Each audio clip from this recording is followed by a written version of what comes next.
Well, Occupy Oakland has a new target. President Obama. Protesters decided to occupy his campaign office on Thursday.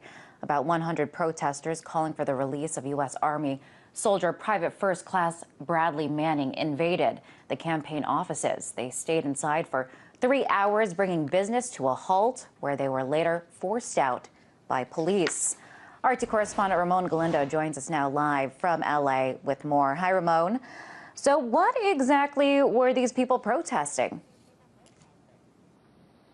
That's right, Liz. We saw several arrests happen there in Oakland. There were actually several arrests in Portland, as well as a group of Manning supporters conducted several protests up and down the West Coast. Now, in Oakland, where dozens of people showed up, the supporters of Manning there were trying to deliver a couple of demands to President Obama. First of all, they want President Obama to apologize to Bradley Manning. We remember last year, President Obama, during a fundraiser, said that Manning had committed a crime. Now, in the eyes of many of his supporters, this really creates an environment where Bradley Manning won't be able to get a fair trial, given the fact that the commander-in-chief has already pretty much rendered him guilty in this trial, saying that he has committed a crime.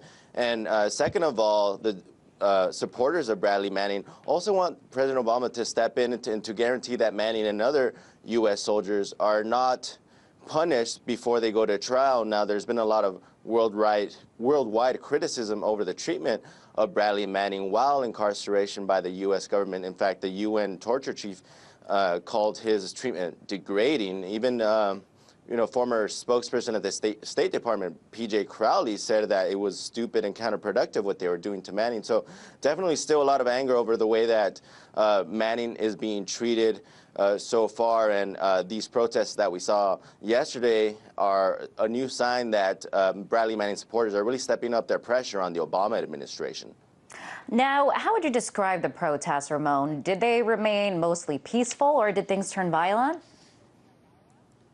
Right. From the demonstrations that we saw yesterday, everything was peaceful. There did seem to be video of scuffles that happened between the Obama campaign workers there at the office in Oakland and the demonstrators. Not completely sure what led to that, but for the most part, the demonstrators displayed peaceful disobedience, decided to stay locked in that Obama campaign office, and really taking their message directly to the president. They were assured that the letter that they addressed to the president was going to be sent to the national campaign.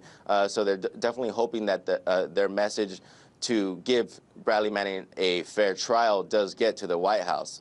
And Bradley Manning has been behind bars for quite some time now. Is there any significance, Ramon, to the timing of this protest? I mean, we've been covering extensively the new twist in Julian Assange's, his saga now being stuck in that embassy. Is there any significance to the timing?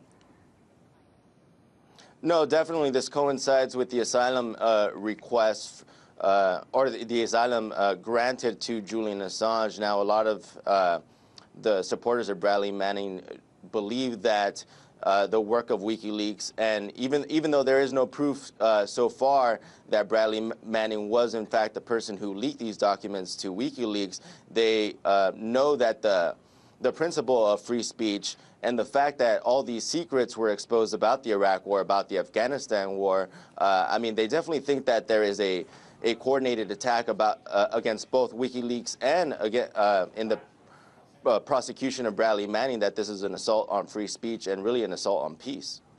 So ultimately, what were the protesters trying to achieve? Well, as we mentioned earlier, there's still a lot of fear because many of Bradley Manning's supporters really think that not only has President Obama prematurely convicted and tried Bradley Manning, but many in the media have also tried him and convicted him as well.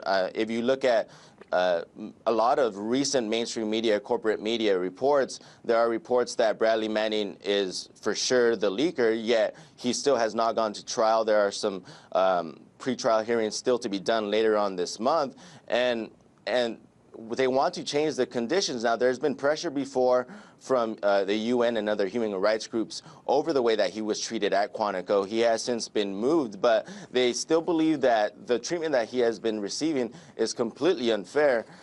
considering that he is a war veteran.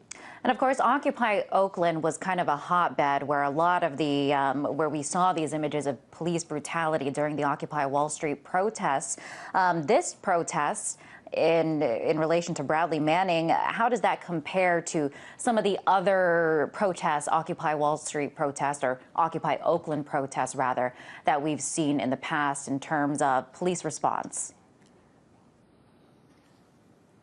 That's right. This police response was definitely not as aggressive as the ones that we have seen before. Now, we have to remember that following the response of Oakland police to the occupiers, there have been several investigations, several watchdog groups, and even government groups have condemned the Oakland Police Department for the response to the Occupy protests. So we have definitely seen a very heavy police response to previous left-leaning protests, Occupy protests in the weeks previous to last night's demonstration. We did see a much more subdued police force here, even trying to negotiate with some of the demonstrators who throughout stayed peaceful, and the police assured them that they were going to try to do their best to get their demands sent to the National Campaign Office of the Obama administration. And we should also mention there, Ramon, because during Occupy Oakland, we kind of highlighted Scott Olson, the Iraq War veteran who kind of became this household name